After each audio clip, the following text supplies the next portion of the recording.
saja negara seperti Asia Tenggara. Karena memang posisi matahari ketika waktu istiwa tidak tepat di atas kepala. Jadi pasti agak miring sedikit, kata Al-Imam Syekh Nawawi, kecuali di Mekah. Di Mekah itu pada beberapa waktu kadang-kadang pas matahari tepat di atas kepala, maka tidak ada bayang-bayang di bawahnya.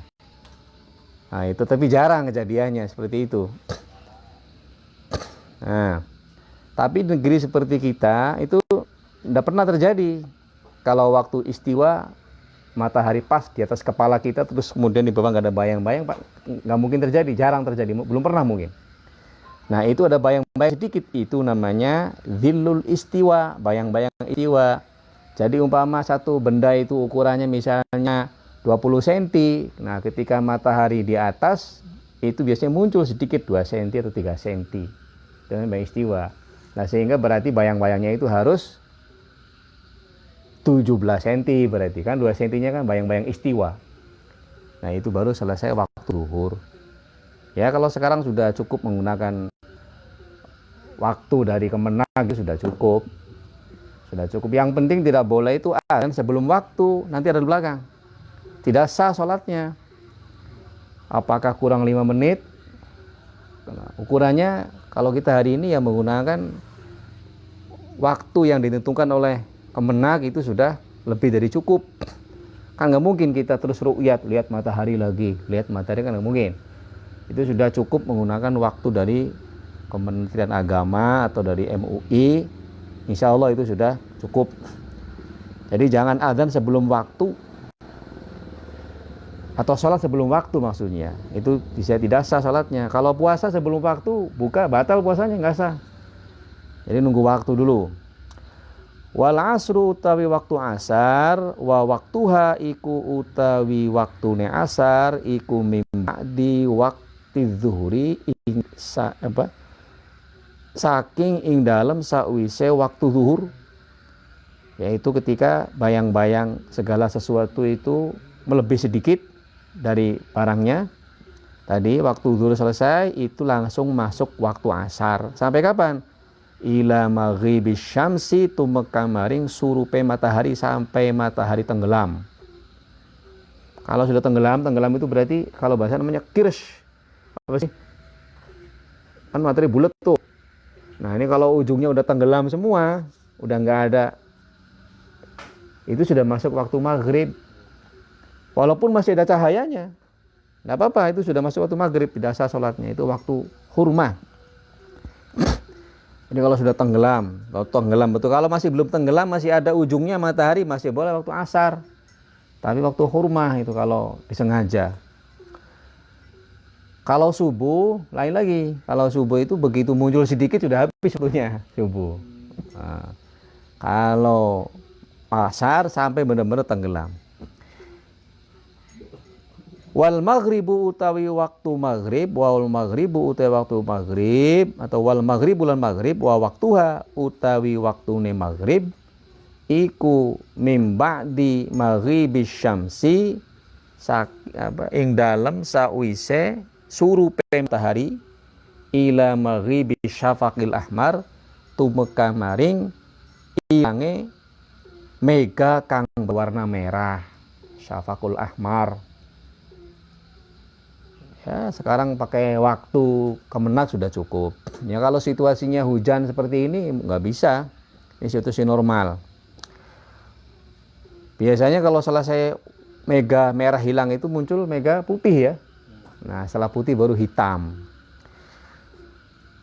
Wal aisya'u lan aisya wa waktuha utawi waktune aisya iku mim ba'di waktil maghrib, saking isawise waktu maghrib ila tulu'il fajri, tumeka maring muncule fajar as-shadiqi kang shadiq. Jadi fajar shadiq, kalau fajar shadiq itu begitu muncul mustatil, langsung muqtarid gini, langsung putih langitnya.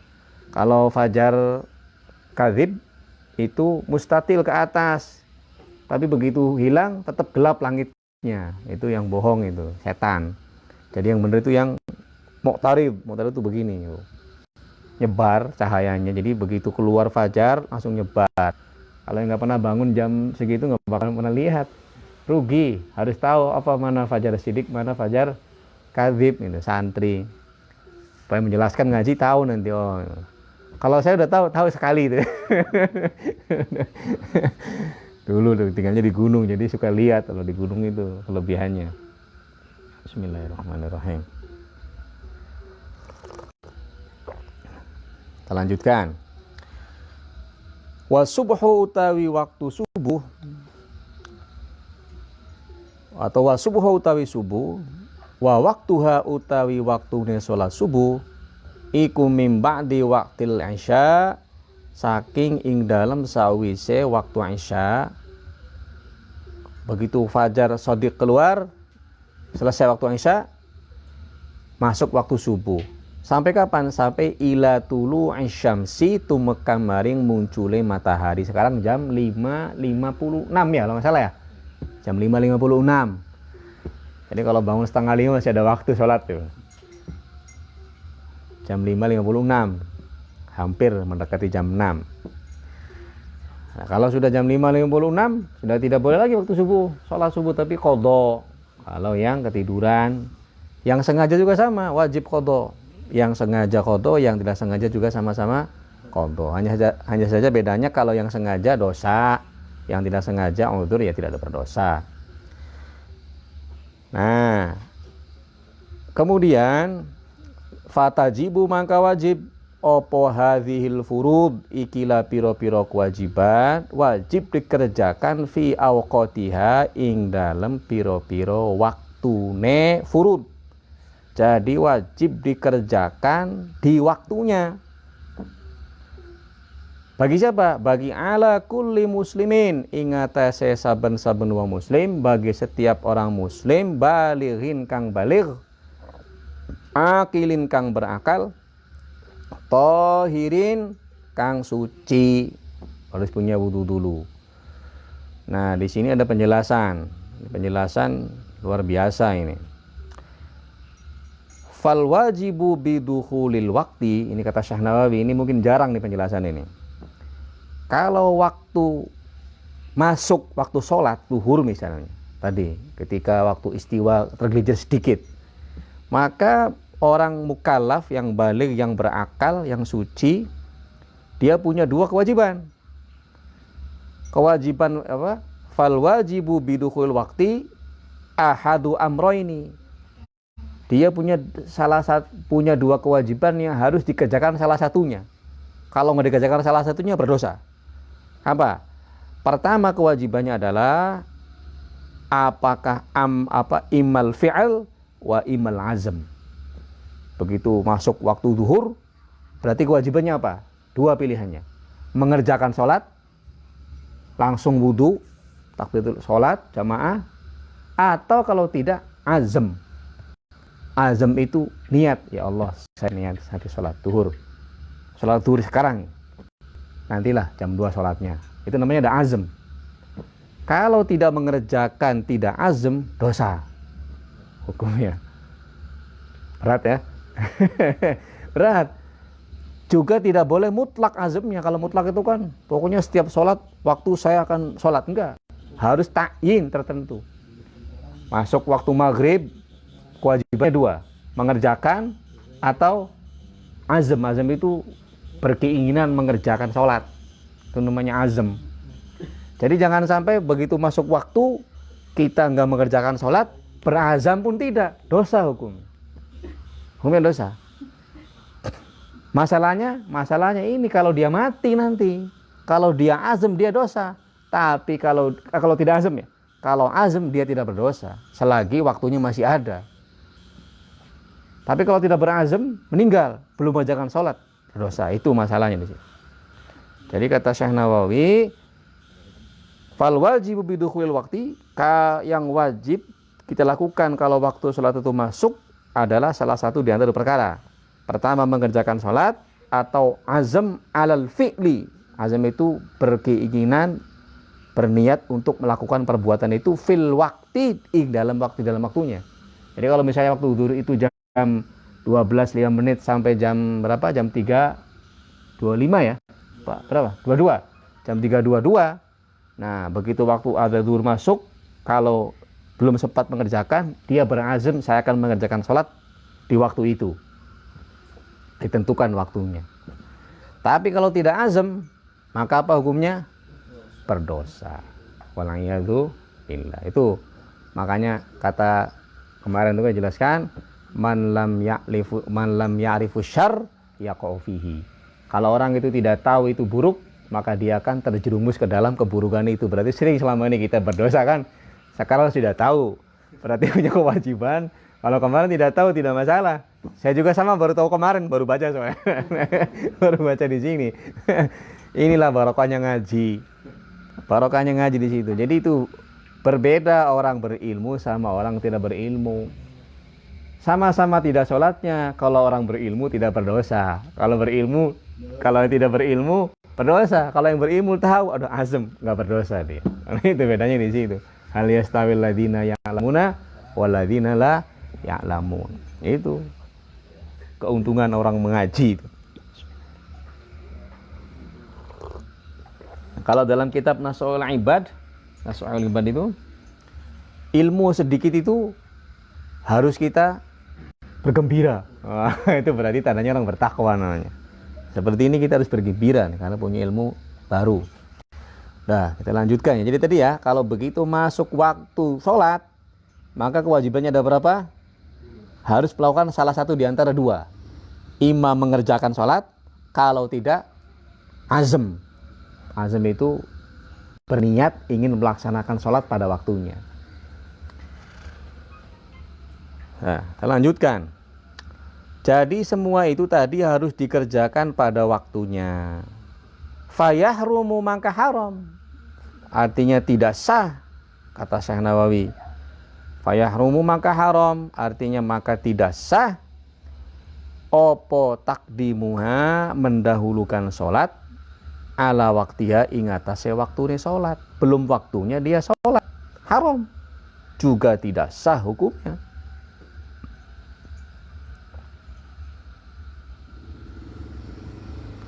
Tidak sholatnya. Ulang. Kalau azan sih mungkin nggak masalah. Tapi masalah bagi orang yang mendengarkannya juga masuk waktu kan. Kadang-kadang di sini juga pernah ada itu 5 menit sebelum waktunya sudah azan duluan. Makanya saya pakai HP aja lihat Kemenag gitu. Itu patokan saya. Artinya kalau Kemenag salah ya tanggung jawabnya Menteri Agama berarti. Lah ya kan dia punya perangkatnya kan banyak. Ada alatnya untuk ini segala macam. Kalau kita kan warga, itu kan kewajiban, bukan kewajiban setiap individu harus mengetahui itu kan. Itu cukup ibadah yang diwakilkan satu orang ya. Dalam hal ini yang berwenang lah. Nah, fayahrumu juga haram. Fayahrumu maka haram. Watakhiruha ya maaf ya. Watakhiruha utawi ngakhiraken salat. Anhu saking waktu, mengakhirkan sholat di luar waktunya. Misalnya sholat subuh jam 6 pas, itu di luar waktu berarti. Tanpa uzur, li ghairi uzrin, kelawan tanpa uzur, juga haram hukumnya. Uzur syar'i itu ya termasuk dalam perjalanan. Bismillahirrahmanirrahim. Ketiduran yang enggak terus menerus, bukan disengaja. Tapi ini ada masalah. Kalau misalnya naik pesawat terbang,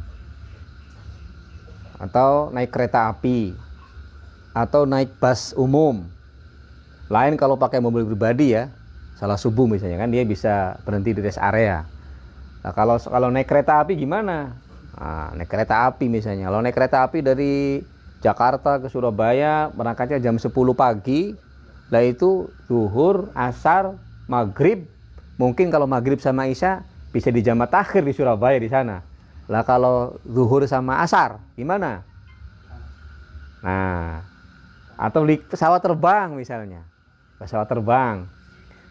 Nah, itu kalau dalam mazhab Syafi'i itu kan sholat di atas kendaraan itu dibolehkan hanya kalau sholat sunnah.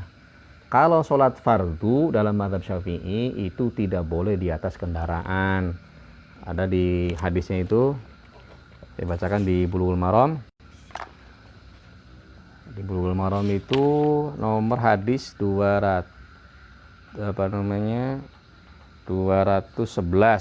riwayat Bukhari ya. Riwayat Bukhari, ra'aitu Rasulullah sallallahu alaihi wasallam wa huwa 'ala rahilati yusabbihu yumi bi ra'sihi qibala ayyi wajin tawajjah. Walam yakun Rasulullah sallallahu alaihi wasallam yasna'u dzalika fil maktubah. Jadi kata perawinya ini namanya Amir bin Rabi'ah ya. Dia melihat Rasulullah sallallahu alaihi wasallam salat di atas kendaraan. Beliau bertasbih, kemudian berisyarat rukunya sama sujudnya birosihi dengan kepalanya. Qibala ayyi wajin tawajjah. Kiblatnya itu adalah kiblat jalan kendaraannya kemana. Kalau ke Surabaya berarti ke sana kiblatnya. Tetapi itu konteksnya sholat sunnah. Makanya walam yakun Rasulullah sallallahu alaihi wasallam yasna'u dzalika fil maktubah. Beliau tidak pernah mengerjakannya kalau itu sholat fardu. Nah, dari sini para ulama berpendapat, sebagian besar ulama berpendapat kalau sholat fardu tidak boleh dilakukan di atas kendaraan. Yang boleh sholat sunnah. Tapi ada mazhab Hanafi. Mazhab Hanafi dibolehkan lidoruratin, kalau dalam keadaan darurat. Berarti seperti kereta api, seperti pesawat terbang, tadi itu masuk kategori darurat. Nah, di sini di mazhab Hanafi iya. Mazhab Hanafi mengatakan illa lidoruratin. Benar ya? La yasihu ala dabati sholatul fardi. Tidak sah sholat di atas kendaraan sholat fardu. Walal wajibat, juga sholat wajib. Kalau wajib itu sholat sunnah witir itu wajib dalam Hanafi. Kalau fardu itu zuhur, asar, maghrib, isya itu. Kalau witir itu wajib. Wajib itu di bawahnya fardu, di atasnya sunnah. Hanafi ya. Wal mandur, sholat nadar juga tidak boleh. Wa ma syara'a fihi naflan fa afsadahu. Wala sholatul janazah, sholat jenazah nggak boleh di atas kendaraan. Juga wasajdatun tuliyat ayatuha alal ardi, juga ayat sajadah yang dibaca di bawah. Illa lidoruratin, kecuali karena darurat. Contohnya di sini ka khaufi lissin ala nafsi, karena takut pencuri, takut ketinggalan rombongan misalnya. Nah, kalau dalam mazhab Syafi'i ini luar biasa, saya baca di Sahih Muslim. Jadi gimana? Kalau tadi konteksnya di kereta api misalnya, atau di pesawat terbang, saya ini nggak berlaku yang dalam pribadi ya. Kalau dalam pribadi dia menepi jamak takdim atau jamak takhir pilihannya. Ini yang naik kereta api tadi itu, naik kereta api, naik pesawat terbang. Kalau dalam Sahih Muslim saya baca penyelesaiannya adalah dengan boleh sholat di atas kendaraan, sholat fardu. Kiblatnya adalah tujuan kita berjalan, tapi nanti kalau sudah sampai tempat diulangi sholatnya, namanya sholat mu'adah, diulang sholatnya. Paham? Berarti di kendaraan sholat duhur, sholat asar di jamak takdim boleh, di jamak takhir boleh. Jamak takdim, jamak takhir di atas kendaraan, 2 rakaat kosor. Nanti sampai Surabaya sholat lagi, ngulang lagi sholatnya. Ini ada di Sahih Muslim ya, saya bacakan redaksinya. Halaman 803 juz 2 nih. 803 juz 2. Allahumma shalli ala sayyidina. Nah, ketemu. Bismillahirrahmanirrahim. Ini sini nih. Walau kana fi raqbin, kata Syekh Nawawi, Al-Imam Nawawi Ad-Dimashqi, kalau dalam kendaraan, wa khafa law nazala, kalau dia turun dia takut ketinggalan rombongan, apalagi kalau di pesawat terbang nggak bisa turun itu. Di atasnya nggak bisa turun, ya kan? Nah, kalau di pesawat terbang itu kadang-kadang lucu. Berangkatnya misalnya jam 5. Ya, jam 5, kalau jam 5 kita bisa sholat subuh di boarding pass itu ya. Sholat subuh. Lah jam 5. Nah, kalau berangkatnya misalnya jam 4, misalnya 4.45, belum waktu subuh itu kan. Gimana? Atau berangkatnya jam 3, sampai misalnya Malaysia atau sampai Aceh jam 6, berarti kan sholat subuhnya harus di atas pesawat itu. Kan nggak mungkin turun dulu di atas, gimana mulai? Nggak mungkin. Berarti sholat subuh di atas pesawat. Duduk, sujudnya pakai isyarat, rukunya pakai isyarat. Nanti sampai Aceh turun sholat subuh lagi. Tapi namanya sholat bukan qadha, sholat mu'adah, ngulang sholatnya.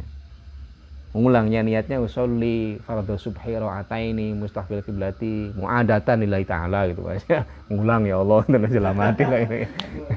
Nah, dalam hatinya.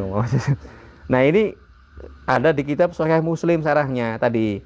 Wa khaufa law nazala lil faridati in qata anhum, takut ketinggalan rombongan. Walahiqahu doror, dan dia akan menemui madarat. Qala ashabuna, kata mazhab Syafi'i, berkata ulama mazhab Syafi'i, yusallil faridho ala dabah bihas bil imkan. Dia sholat fardu di atas kendaraan sebisa mungkin. Tetapi kemudian watul zimuhu i'adatuha, tetapi dia wajib mengulangi sholatnya. Kenapa? Li'annahu uzrun nadhir, karena itu uzur yang jarang. Kan jarang kan, mungkin bisa setahun sekali, atau mungkin juga setahun bisa 2 tahun sekali gitu kan, jarang kejadiannya. Sebenarnya bisa diakali, kita punya mantik ubudiyah. Kalau kita mau bepergian, maka hitungannya apakah pagi atau sekalian sore sebelum maghrib gitu. Kalau pagi setelah subuh berangkat, nanti sholat zuhur sama asar di jamaah takhir di asar. Tapi memang susah ya, kalau seperti kereta itu susah. Kalau kereta yang jurusan Surabaya ya, yang jurusan Surabaya kalau berangkat jam 11 dari Jakarta, Pasar Senen atau Gambir, kalau jam 11 itu sampai Surabaya kira-kira jam 9, jam 10 ya, 10 jam kurang lebih kalau kereta api. Atau bisa kalau kereta yang bagus kayak Sembrani itu paling berapa? 8 jam, 7 jam. Sekitar segitu ya, 7 jam, 8 jam. Nah, berarti ya tetap aja zuhur sama asarnya mu'adah tadi, ngulang. Jadi kalau pakai mazhab Syafi'i. Kalau pakai mazhab Hanafi tadi itu lidorurah, boleh, nggak usah ngulang, sholat aja udah selesai. Tetapi kebanyakan ulama di kitab ini kitab Iqlamul Ana punya Profesor Dr. Aiter, kalau kata beliau zahaba aktsarul ulama, kebanyakan ulama berpendapat ila adamil jawaz, tidak boleh sholat fardu di atas kendaraan. Itu kebanyakan ulama, bukan ijma ya. Berarti kalau ada yang melakukan nggak apa-apa, kalau ada ulama yang membolehkan, seperti Hanafi tadi lidoruratin. Yang penting itu ada pendapat ulama yang tidak boleh, itu orang berpendapat sendiri, nggak ada rujukan kitabnya, nggak ada rujukan pendapat ulama, terus dia berpendapat sendiri, ijtihad sendiri, seolah-olah dia mujtahid. Bismillahirrahmanirrahim. Ya, kita lanjutkan. Nah, ini penting juga nih.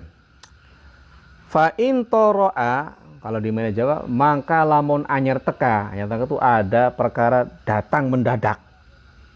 Opo maniun, perkara kang nyegah, sesuatu yang mencegah orang tidak boleh sholat, tiba-tiba datang. Seperti apa? Seperti haid, kahaidin, atau seperti haid, atau gila. Nah, ba'dama ing dalam sawise barang mado kang wis lewat min waktiha saking waktune salat, opo ma barang ya sa'u kang memuat ha ing waktu watuhroha lan sucine waktu, sucine salat, linahwi salasin sepadane beser, lazima maka netepi atau wajib hu ing wong opo qadauha ngodoni sholat. Jadi begini, kalau misalnya waktu zuhur itu jam berapa tadi? Jam 12.05 ya sekarang, jam 12.05.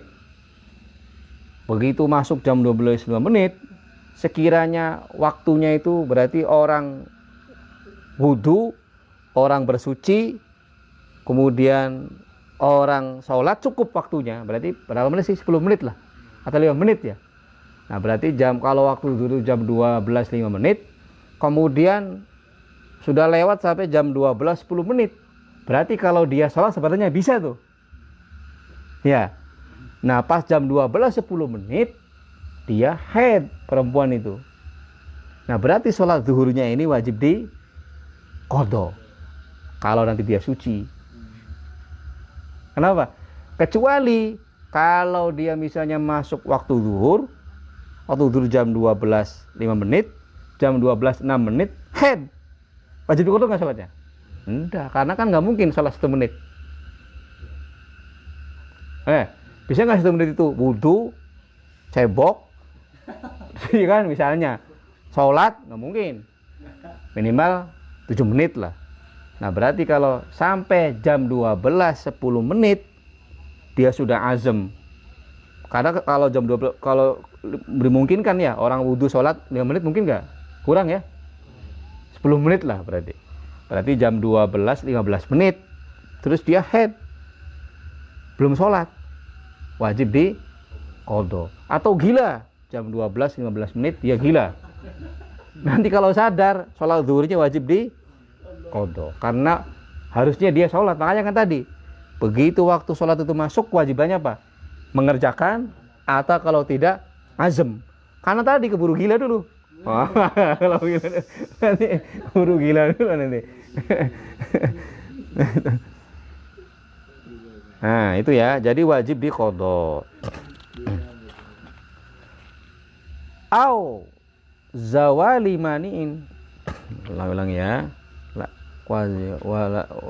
walazimau ya kotor amani. Au zawalu maniin, atawa ilange perkara nyegah.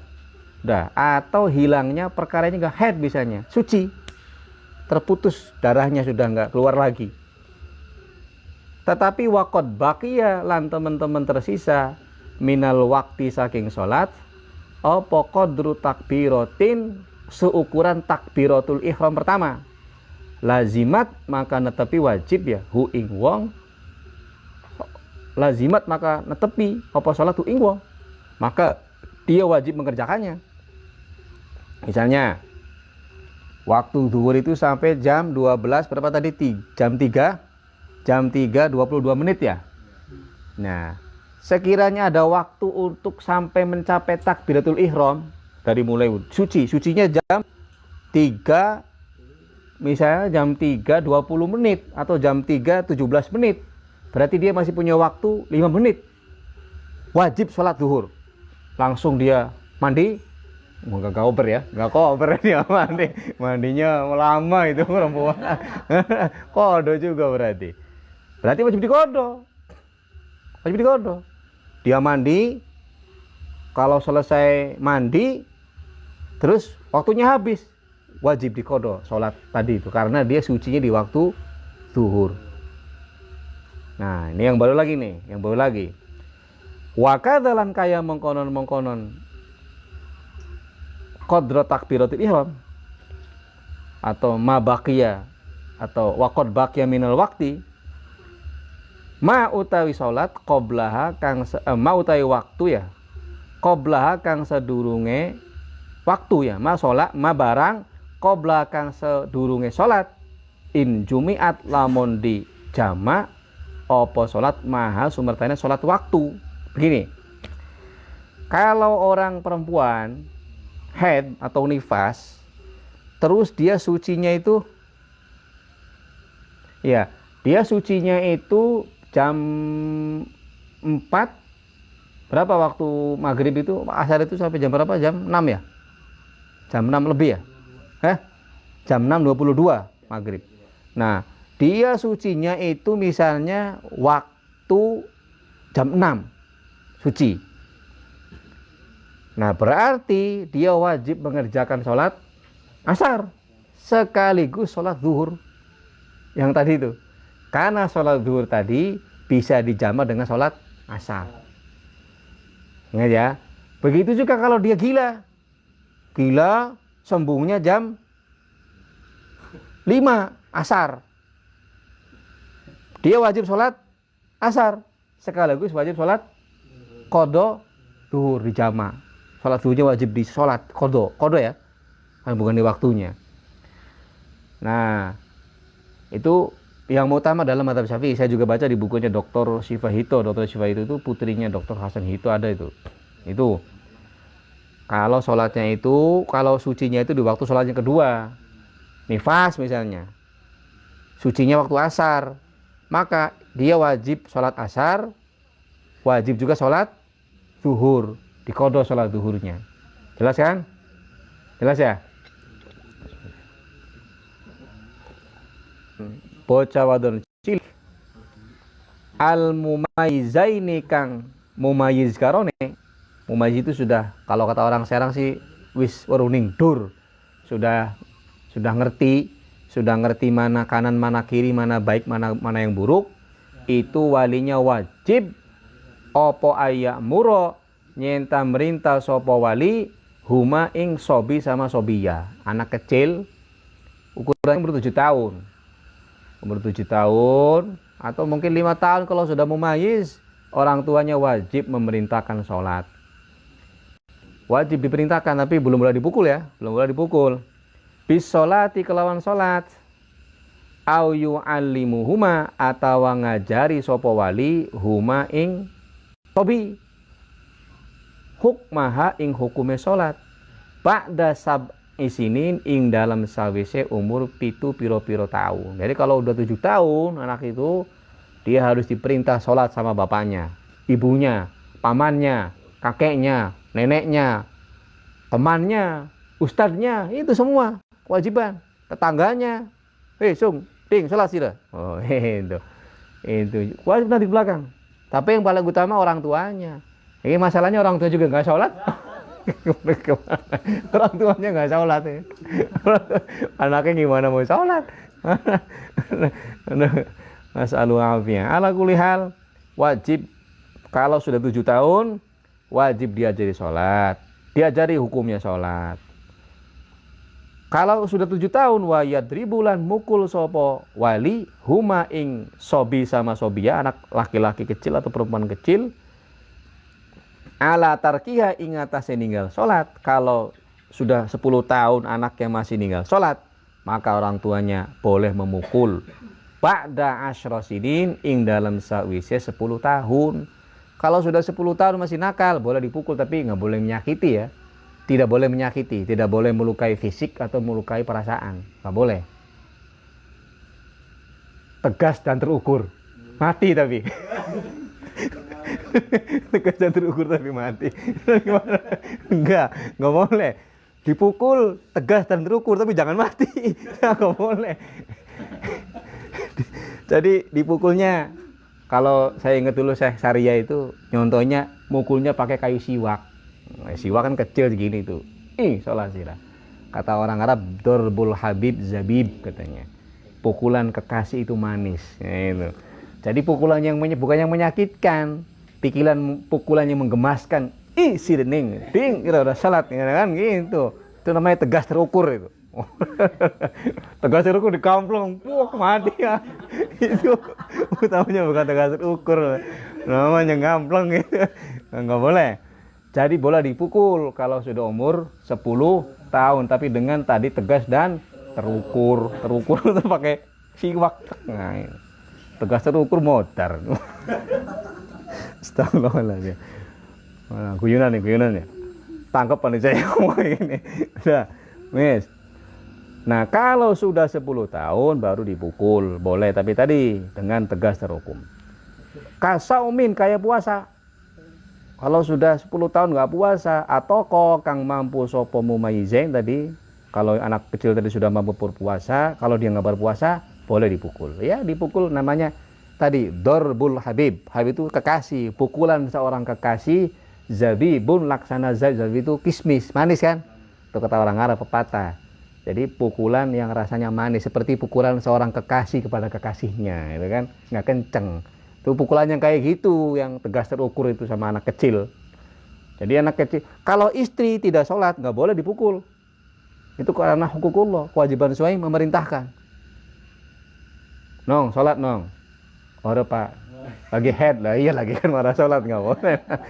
Tapi kalau lagi suci dia nggak sholat, dikamplong nggak boleh, haram. Boleh dipukul istri itu kalau hak suami nggak dilayani.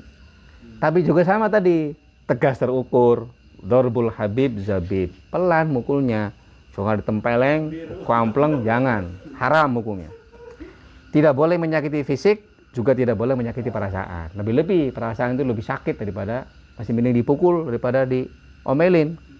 Apalagi dengan kata-kata kasar, haram hukumnya. Nah, wajibulan wajib alaihi ingate sewali aidon kalawan mali opo taklimuha ngajari sholat kalau sempat. Kalau nggak sempat disolakan ke ustad, suruh ngaji inding sira.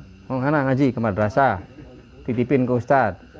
Wajib ta'limuha, mengajarkan keduanya itu, sobi sama sobia yang udah 10 tahun. Wajib juga wajibu ala wulatil amri, lan wajib ala wulatil amri ingatase wong kang memegang pemerintahan. Dalam ini kalau konteksnya daulah Islamiyah ya. Qatlu opo qatlu tariki sholati, membunuh orang yang meninggalkan sholat kasalan karena malas. Ilam yatub, lamun ora tobat. Saya ulangi, ini kalau di konteks keindonesiaan nggak dilakukan. Jadi dalam mazhab Syafi'i, orang yang meninggalkan sholat karena malas, itu pemimpin boleh dibunuh hukumnya. Tapi yang membunuh pemerintah loh, bukan nggak usah kita bunuh, nggak boleh. Pemerintah kalau undang-undangnya dilaksanakan. Nah kalau konteks kita kekinian, ke-Indonesian ya nggak dilakukan. Tetapi minimal kita tahu bahwa hukuman orang yang meninggalkan sholat itu besar. Sampai-sampai dia dibunuh. Tetapi tetap begini, wa hukmuhu lan hukume tariku sholat, yang dibunuh itu musikum muslimun, tetap dia muslim. Kecuali kalau dia tidak mengerjakannya karena tidak meyakininya sebagai kewajiban, itu kafir. Dia nggak sholat karena malas, habis nguli capek malas sholat, nah itu boleh dibunuh. Tapi yang membunuh pemerintah kalau undang-undangnya dilaksanakan. Kalau tidak ya nggak usah, nggak apa-apa. Nah jadi kita supaya tahu saja bahwa begitu besar hukumannya orang yang meninggalkan sholat sampai boleh dibunuh. Itu di dunia. Di akhirat, kalau Allah menghendaki diampuni, kalau tidak diampuni. Wallahu a'lam. Naudzubillah min dzalik. Kalau diampuni, alhamdulillah. Kalau tidak, kemana kita? Yakhlud finnar, abadi di neraka. Nah itu jangan macam-macam masalah sholat itu. Makanya kan sering itu, tinggal sholat, siksane berat, besok ning alam akhirat. Iya bener itu, bener. Sugi sawah, sugi mobil, kalau mati tinggalane katil. Harta benda orang ngintil, sing ngintil amal secuil. Itu luar biasa. Itu syair yang luar biasa. Cuma kita kan tidak menghayati maknanya, tapi menghayati lagunya. Enak. Maknanya lupa. Itu berbahaya. Jadi buat indung-indung doang lagu-lagu kayak gitu itu. Semakin malas sholat, jadi indung-indung terus. Ala kulli hal tarik ke sholat itu dibunuh. Kalau yang melakukannya wulatul amr ya. Tapi tidak boleh mereka sendiri. Ya kalau kita ya di Indonesia nggak boleh mengamalkan ini. Nggak boleh. Nah wajibulan wajib ini. Ala kulli muslimin, ingata saben-saben wong muslim. Apa amru ahlihi, merintahkan keluargane muslim, pihak lawan sholat. Wajib keluarganya disuruh sholat, ponakannya semuanya, paman, orang tua, kakek, cucu, semua perintahin. Wa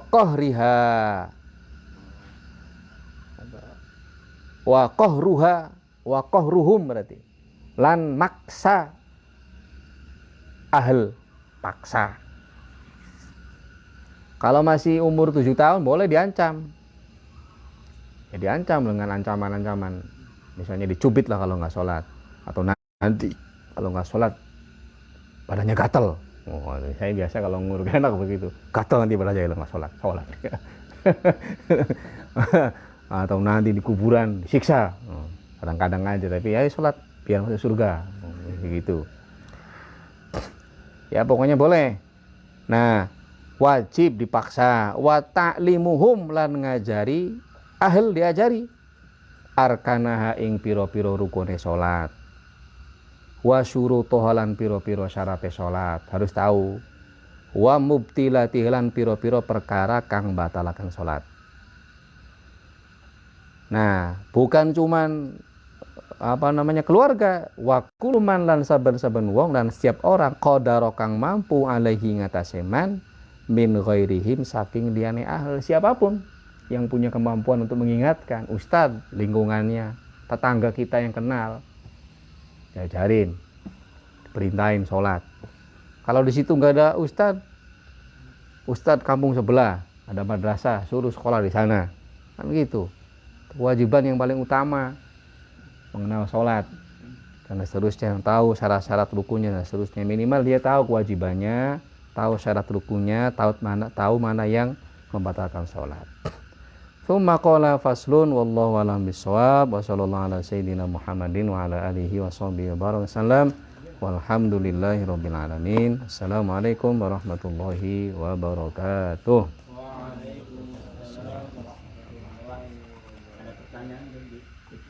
Di kolom komentar ada pertanyaan. Bismillahirrahmanirrahim. Langsung